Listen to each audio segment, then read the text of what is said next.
Hi all, welcome to the video. In this video we look at one of the most powerful libraries in R, which is dplyr. It is the most commonly used package in R and it is part of what is known as a tidyverse universe.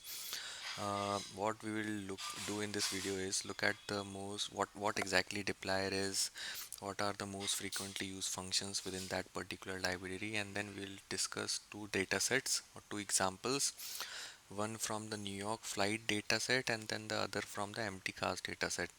Through the course of this video, we'll look at how exactly we can use different functions to create different subsets of data and how we can summarize them into meaningful chunks. So let's start with what are the basic things that are available in dplyr. So there are certain functions such as select. If you want to select a set of columns, you can use a select keyword.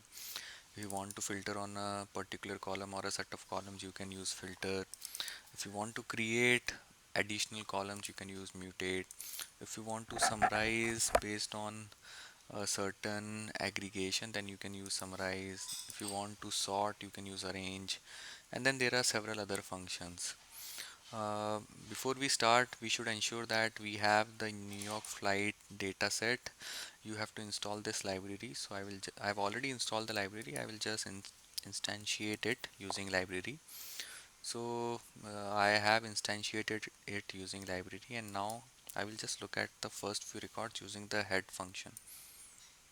So if you see, it says it is a table of 6 rows into 19 columns, and basically if I want to look at what are the column names, so essentially there are 19 columns and we have information like year, month, day, departure time, scheduled departure time, what is the delay, scheduled arrival, carrier, flight, tail number, minutes, and so on. So which is typical of a flight carrier. The information is basically what we have.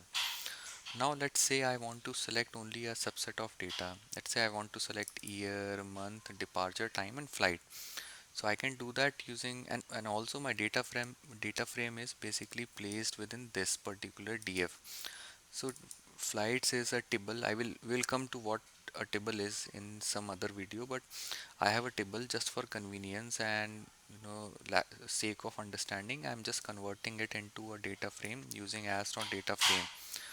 Once that is done, I will basically use that in a select setup. I will select year, month, departure time, and flight from this particular data frame.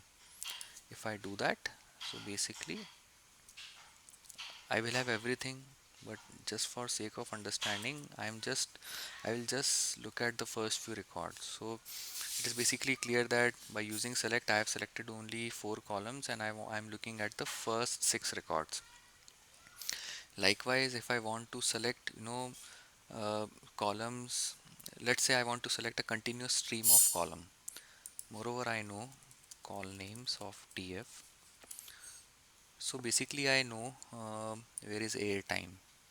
So air time, so air time, which is the seventh column, air time through time in hours. Where is time in hours? Seventh column through 19th column are continuous. So I can basically select these continuous columns using colon separator, where the first column represents the first column I want and the last column represents the last column of that particular data frame. So if I do that, I have exactly that. Now if I want to exclude certain set of columns from my data set, let's say I don't want a certain columns from my data, so I can just do that using a minus c concatenation operator. Let's say I want to remove year and month, I can do that using this. I can likewise remove a single column also, and then similarly I can remove a stream of columns or a continuous arrangement of columns. This is provided that they are placed in a they are basically placed in some rank, or they are placed stacked together. I mean, it should not be a case where one column I want to remove and then there are 3 columns that I want to keep and then there is another fourth column that I want to remove. So this particular action won't help you get that. So if you want to do that, just use a minus c and then supply it using what is known as this particular function. Now having selected, let's say I select my data set and then I want to filter on something. Let's say I only want to analyze the carrier details of a UA company or UA carrier details. So I can do that. I will just say filter data frame on the carrier with UA values. So this is how it is read, and I am storing that into a data frame DF. If I just do a head of DF, so basically it gives me I'm able to see the first few records, and then if I want to look at what are the number of records, so it is basically 58665. Also, before we proceed, let's look at what are the total number of records. So there are around 300k records, and the records corresponding to carrier is equal to UA are only 58k. Let's say I want to select carrier as UA and destination as IAH. I can again use a filter. I can separate the filter conditions and I can easily do that. So now from 58,000 it narrows down to 6,000 or 7,000. Again I can look at the head. Now let's say uh, I have a set of values. Let's say origin I want to see for EWR and LGA. These are some set of values and these are certain placeholders, and carriers is equal to UA. So I can use uh, an in function. It belongs to or is present, the origin is present in these particular values. So I can do that.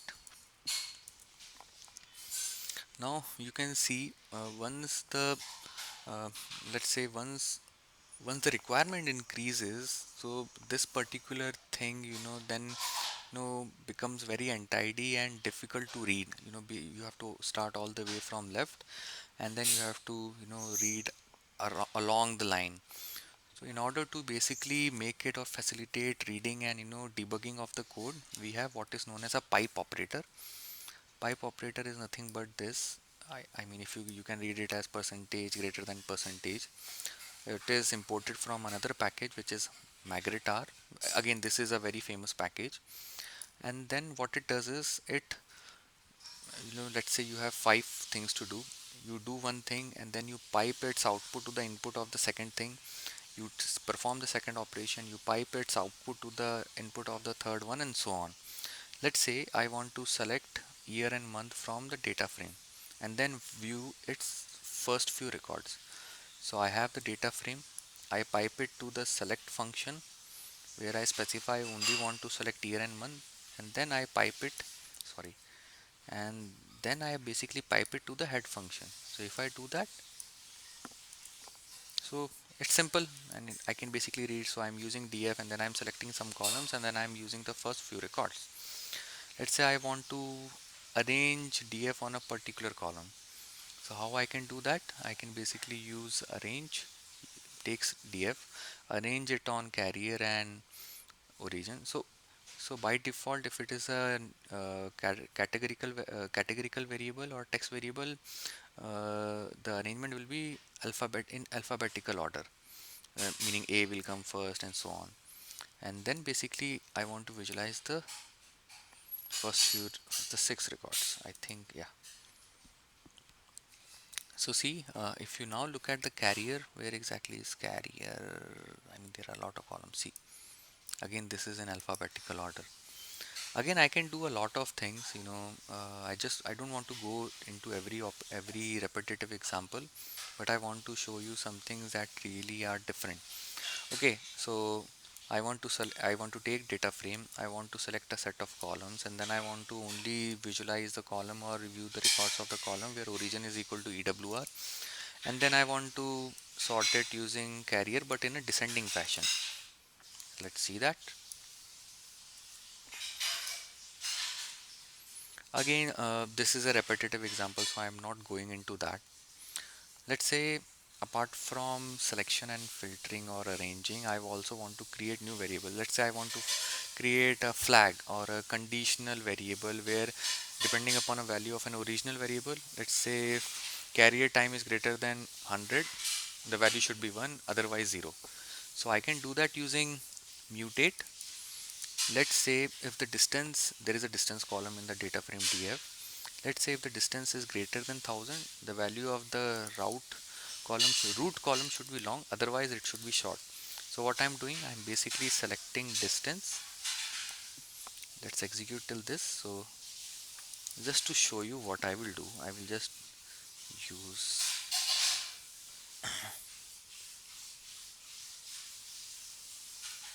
So I have the first few records. So for the first four records, it should be long, otherwise it should be short. I can do that using mutate. And again, if else is something, if you have worked on an Excel sheet, so this is similar to an if function there.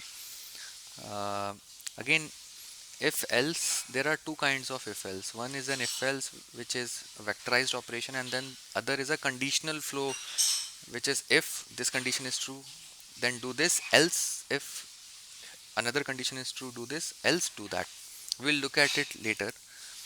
So if you see, the first four values are long, as distance is greater than 1000, and otherwise it is short. Let's say I want to summarize, let's say I want to calculate the mean distance. I can take df and then summarize, calculate average distance, which is nothing but the mean of the distance. So it will be a single value. Summarize always gives you a single value. Let's say I want to filter on carrier U, and then I want to summarize the mean distance based on that. So for the overall data set, it is 1000 kilometers, and for carrier UA, it is 1500 kilometers. And then let's say I want to calculate not only the mean distance but also the maximum distance that is present for that filter condition. So see, 1529 we had already obtained, and then 4963 is the distance. Um Again, so I'm taking df, I'm taking carrier UA, and then I'm summarizing what is the number of records, what is the length of the distance, and then mean distance followed by maximum distance. uh, so in this video we basically talked about what is dplyr, what are simple functions such as select, filter, arrange, and then what is a pipe operator. Then at the end we also looked at what is summarize. In the next video we will look at group by, how we can create group by in conjunction with summarize, and then we will also look at some of the use cases.